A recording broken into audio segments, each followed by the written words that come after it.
jamais vu, je n'ai jamais vu, je n'ai jamais vu un autre sauveur semblable à Jésus.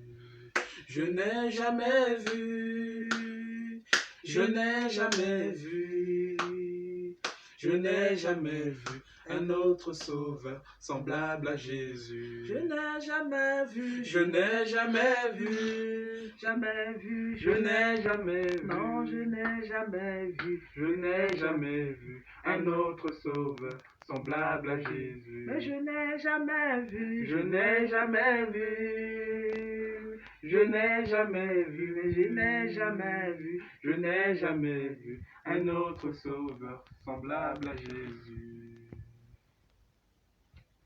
Bonjour cher ami, bonjour, que le Seigneur vous bénisse. Je suis dans la joie de pouvoir vous parler encore à nouveau. Et je suis dans la joie, je le dis cette nuit, comme le dit David, je suis dans la joie quand on me dit d'aller à la maison de l'Éternel. Et je suis dans la joie de me tenir debout devant vous pour pouvoir vous parler de la part du Seigneur. Et je vous remercie, vous qui avez suivi l'exhortation que j'avais donnée, les quelques exhortations que le Seigneur m'a mis à cœur. Je vous remercie pour les commentaires que vous avez faits. Que Dieu vous bénisse. Alléluia. Mes frères et sœurs, par le passé, on nous disait que quand on vient au Seigneur, c'est fini. Nos problèmes sont finis. Tout va bien. Tout marche sur les roulettes. Tout roule sur les roulettes. Mais non.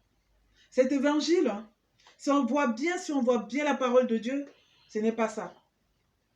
Au contraire, c'est quand nous venons à Jésus-Christ, c'est là où l'ennemi, s'il sait que ton nom est inscrit dans le livre de vie, il va tout faire pour te dissuader.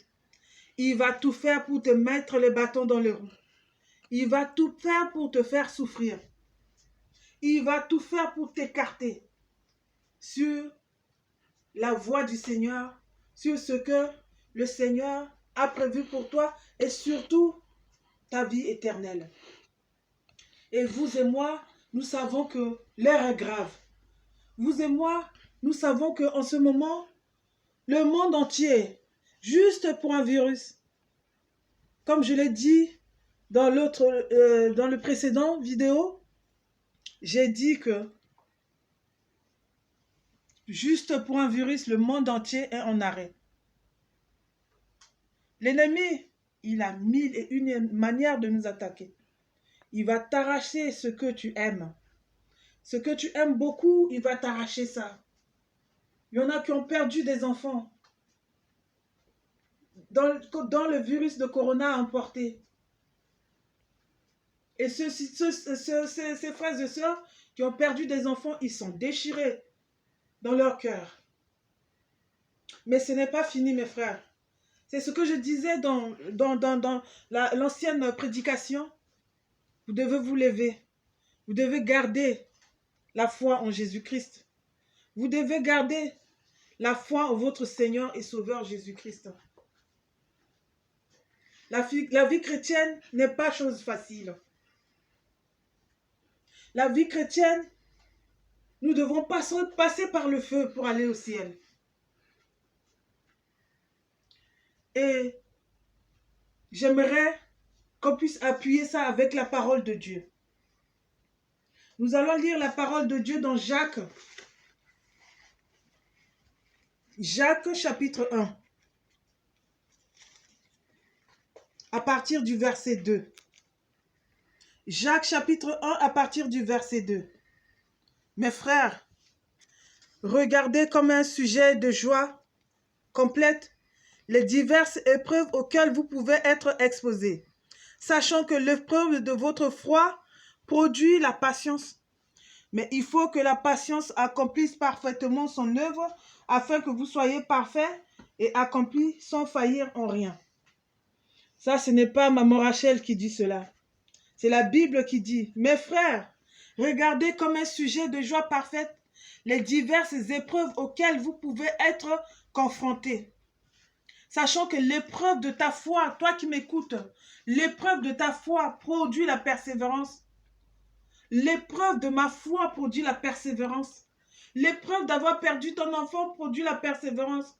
L'épreuve dans laquelle tu es en train de passer, ton enfant qui est malade, produit la persévérance. L'épreuve dans laquelle tu es passé, tu as été divorcé, alors que tu ne voulais pas, tu servais le Seigneur, tu voulais rester correct avec le Seigneur. Alors que tu as tellement fait du bien et on t'a rendu le mal pour le bien. Alors que tu es debout, on t'a annoncé que tu as le cancer. L'épreuve de ta foi doit produire la persévérance. Mais il faut que la foi qui est en toi accomplit parfaitement son œuvre, afin que tu sois debout sans faillir à rien. Mon frère, ma soeur, il y a deux sortes d'épreuves, même pour ne pas dire trois. Il y a des épreuves qui arrivent dans notre vie, qui est comme un test que le Seigneur met pour nous tester et dont nous ne devons pas abandonner la foi. Nous ne devons pas abandonner le Seigneur. Nous devons rester attachés avec le Seigneur. Et à l'issue de cette épreuve, même si nous ne voyons pas encore le bout du tunnel, nous devons continuer à persévérer, à persévérer, à persévérer, à avancer avec le Seigneur. Quoi qu'il arrive, quoi qu'il en soit, comme disent les Ivoiriens, tchoko tchoko, tu dois continuer à poursuivre ta vision. Tu dois continuer à avoir la foi pour le meilleur. La foi pour un bon avenir, la foi pour suivre ta vision. La foi pour croire à ce que tu as toujours cru être dans la vie. Tu dois continuer. Des fois, c'est le test que le Seigneur fait avec nous. Le Seigneur a mis Abraham à l'épreuve.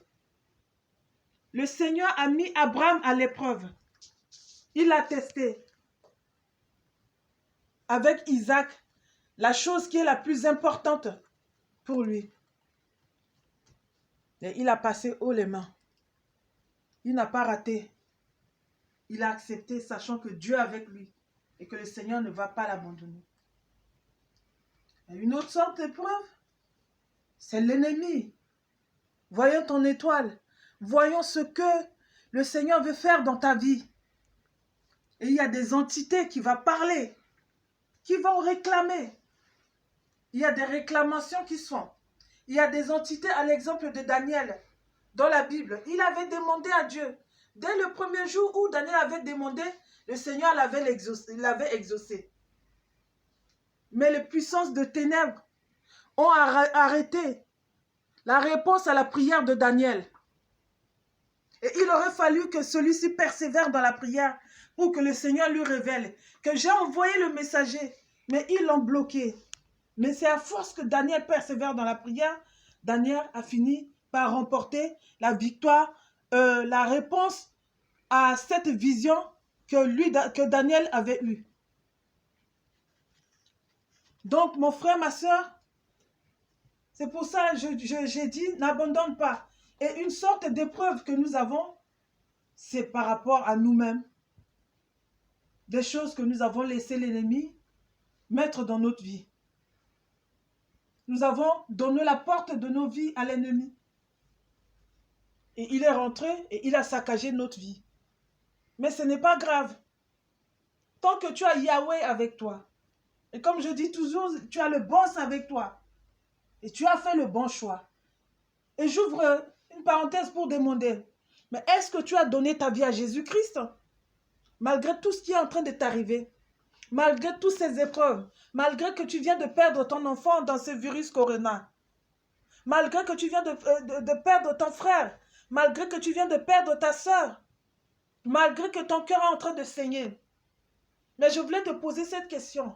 Est-ce que tu combats avec Jésus-Christ ou tu combats sans Jésus-Christ? Si tu combats sans Jésus-Christ, c'est déjà perdu. Parce que c'est Jésus dans ta vie. Parce que Jésus, il avait déjà remporté la victoire.